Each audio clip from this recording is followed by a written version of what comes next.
Jurassic world fallen kingdom का event in dinosaurs के fate को बदल कर रख देता है। माउंट शीबो के फटने के बाद इन डायनासोर्स का घर ये आइलैंड डिस्ट्रॉय हो जाता है, पर ह्यूमंस कुछ डायनासोर्स को पकड़कर मेन लैंड पर लाते हैं ताकि उनका स्पीसीज जिंदा रहे। और शायद यहीं से इन डायनासोर्स का डार्क चैप्टर शुरू होता है, क्योंकि उन डायनासोर्स को मेन लैंड पर लाकर उन्हें बेचा जाता है। अमीर लोग उन्हें खिलौनों की तरह, हथियारों की तरह ट्रीट करते हैं। इसके 4 साल के बाद जुरासिक वर्ल्ड डोमिनियन में वो डायनासोर्स मेन लैंड के चारों तरफ फैल जाते हैं। अंडरग्राउंड फाइटिंग, ब्लैक मार्केट, कुछ माउंटेन्स पर रहते हैं तो कुछ शोर एरियाज में शेल्टर लेते हैं। वो डायनासोर्स इंसानों के साथ रहना सीखने लगते हैं। ऐसे टाइम पर शायद ही किसी ने सोचा होगा कि जुरासिक वर्ल्ड रीबर्थ का इवेंट आते आते ये डायनासोर्स मेन लैंड से खत्म हो जाएंगे। इंसान फिर से इस मेन लैंड को डोमिनेट करेगा और ये प्री हिस्टोरिक बीस्ट फिर से हिस्ट्री में खो जाएंगे। लेकिन अभी क्वेश्चन आता है कि किस वजह से ये डायनासोर्स मेन लैंड पर मारे जाते हैं। जुरासिक वर्ल्ड रीबर्थ में दिखाए गए इन डायनासोर्स के एक्सटिंक्शन का रीजन क्या है? मेरा नाम है राजा, आप देख रहे हैं थिंक नर्डी, और अगर आपको मेरा काम या फिर मॉन्स्टर्स से रिलेटेड कंटेंट्स पसंद है तो चैनल को सब्सक्राइब कर देना, क्योंकि यहाँ पर मॉन्स्टर्स और उनकी कहानियां आते रहते हैं। इन डायनासोर्स के मरने का पहला रीजन है वायरसेस। जुरासिक वर्ल्ड डोमिनियन के बाद ये डायनासोर्स जिंदा रहने के लिए बहुत ज्यादा स्ट्रगल करते हैं। कई सालों तक इस रिमोट आइलैंड पर रहने की वजह से मेन लैंड के वायरसेस और बैक्टीरिया से लड़ने लायक इम्यूनिटी इनमें बिल्ड ही नहीं होता। Jurassic park the lost world के नॉवेलाइजेशन के हिसाब से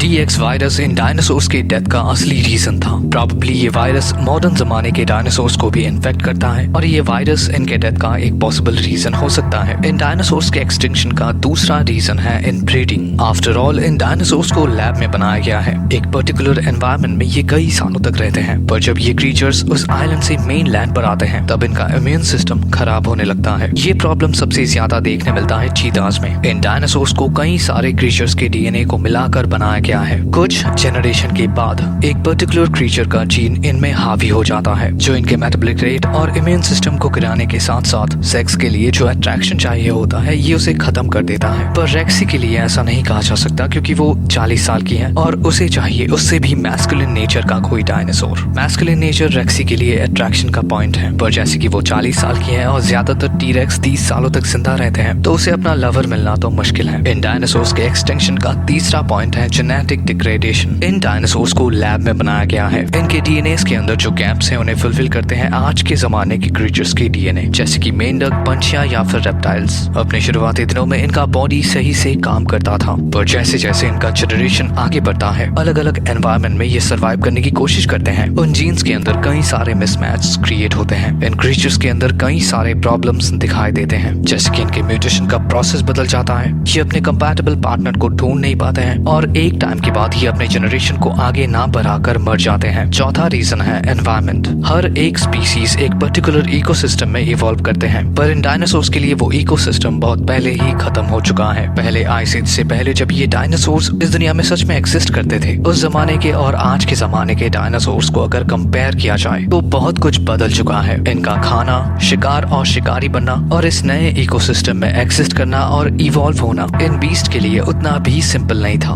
हाँ, कुछ स्पीसीज पावरफुल डिफेंस मैकेनिज्म की वजह से खराब एनवायरनमेंट में भी सर्वाइव कर सकते हैं, पर इसके लिए वो एक लंबे प्रोसेस से गुजरते हैं। उनका जनरेशन बहुत टाइम से एक पर्टिकुलर एनवायरनमेंट में अडॉप्ट करने लगता है, जो इन लैब ग्रोन स्पीसीज के लिए तो पॉसिबल ही नहीं है। आखिरी रीजन जिस वजह से ये डायनासोर्स मेन लैंड से खत्म हो चुके हैं वो है इंसानों का इन सब में इन्वॉल्व होना। जन्म के पहले दिन से ही इंसान इन डायनासोर्स को कंट्रोल करते आ रहे हैं। ये जानवर जंगलों में रहना ज्यादा पसंद करते हैं, पर इंसान इनके लिए पिंजरे बनाते हैं। जुरासिक वर्ल्ड डोमिनियन में इन डायनासोर्स को जंगलों में रहना ज्यादा पसंद होता है, पर यूनाइटेड नेशन बाइसन वैली को एक सेंचुरी बना देते हैं। जबकि ये प्री हिस्टोरिक बीस्ट कोई शोपीस नहीं है, ये इस दुनिया के सबसे बड़े इकोसिस्टम का सबसे चोटी का शिकारी है, पर इंसान इनका शिकार करते हैं। इन्हें मशीनों के जैसे फार्मिंग में यूज किया जाता है, और तो और कुछ लोग पॉलिटिकल प्रेशर में आकर इन्हें हथियारों की तरह यूज करते हैं, जो इनके लाइफ स्पैन को कम करने लगते हैं। हमारे दुनिया में ही गवर्नमेंट कई सारे स्पीशीज को प्रोटेक्ट करते हैं, कई सारे लॉज बनाए गए हैं, पर क्या इससे ब्लैक मार्केट को कुछ फर्क पड़ता है? इतने स्ट्रिक्ट लॉ एंड ऑर्डर के बाद भी ये जानवर मर रहे हैं। इलीगल ह्यूमन एक्टिविटीज की वजह से कई सारे स्पीशीज खत्म हो चुके हैं, तो मतलब जिसे रियलिटी में हम लोग नहीं रोक सकते उसे कहानियों में अचीव करने का कोई सेंस तो नहीं बनता। और यही है वीडियो कैसा लगा कमेंट में जरूर बताना, और मिलते हैं आपसे अगली वीडियो में। Till then take care and peace out.